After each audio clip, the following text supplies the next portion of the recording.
If I bought a council house, have to remortgage next year, can I take out the equity next year, or does it have to be 5 years? You're going to have to ask the council who you bought the property from, because different councils will come up with different rules and regulations. Now, allegedly, when you buy a property from a council, you can't sell it for 5 years, allegedly. But that can't be the case for Northampton Council. So my third property that I bought, which happens to be my second buy-to-let, that's a flat. Now, if you see my video where I'm touring all the properties and that, the third property that I've gone into is the property that I'm going to speak on right now.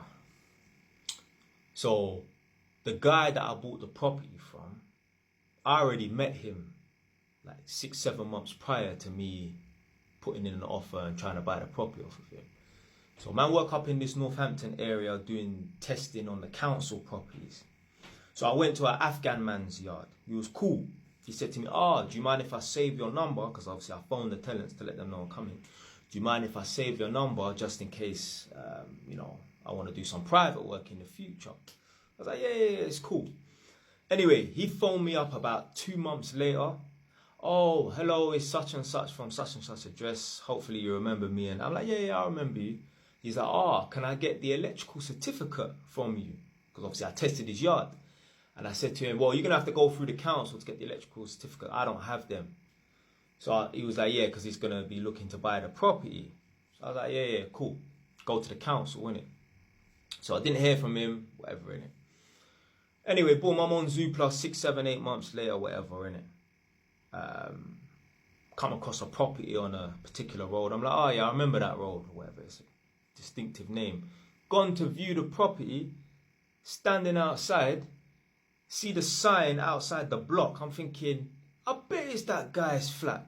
Because when I was looking on Zoopla, looking at the property, I see an Afghan flag.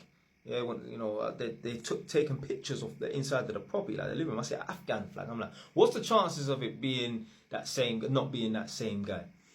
So anyway, the estate agent that was showing me the property said, yeah, we have to wait for the vendor to come, the seller to come. The guy's pulled up in the car. I'm like, hey, it's you. He's like, what, are you here to view the property? I said, yeah. He's like, oh, long time no see. So anyway, the point of this story is, allegedly, you have to wait 5 years and that to sell the property if you buy it from the council. Well, the guy was trying to sell the property within a year.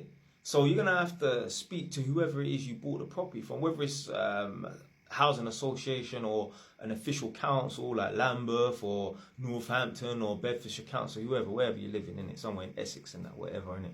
You're going to have to speak to them. Because they come up with, the councils come up with all their rules and regulations and they change them to suit themselves and that. Like I said, most people know that, you have to wait 5 years and that to sell the property. This guy sold the property within a year. Now, allegedly as well, let's say you don't wait the 5 years to sell the property. Well, then you're going to lose the discount that you got. I mean, why would he need to really sell the property? But everyone has their own stuff going on and that. Maybe he needed the money and he needs to get rid of the property. I don't know, innit? But I've got something up here. You can't see it. But actually, I can flip the screen and that. But to be fair, it's probably going to be in reverse mode, so you're not going to be able to read it. But there's something on the DirectGov website. And it said, if you're selling your home within 10 years of buying it through Right to Buy, you must first offer it either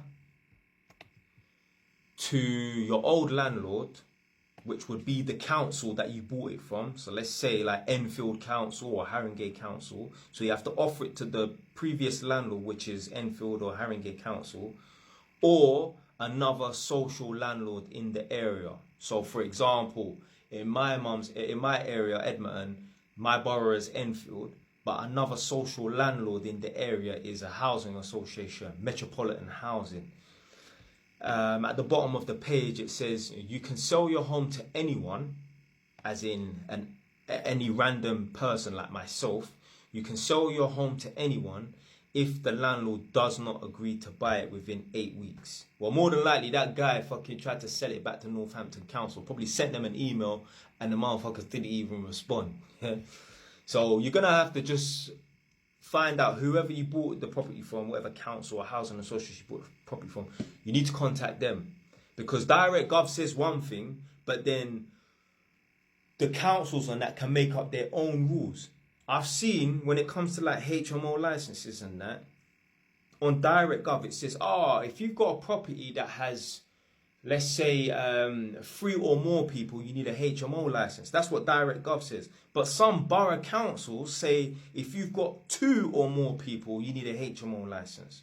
So the government can say this, yeah, but then they can override it and that. Well, not override it, but they can be more stricter than the government. So you're going to have to just double check with whatever council you bought the property from. Hopefully you can borrow against the property and invest in the property. Don't borrow against the property and go buy a designer bag and LV bag and go on this holiday and buy a Balmain, whatever, and or buy a little Mercedes. And I don't do that. Take the money, go and buy a next property and that. Yeah. Whether the next property is going to be your home. So you're going to move home and then keep that existing council house as a buy-to-let, so rent it out. Or you're just going to keep that house, borrow against it, and then get a buy-to-let investment property in it. But if you're borrowing any money, you should be investing in a property in it.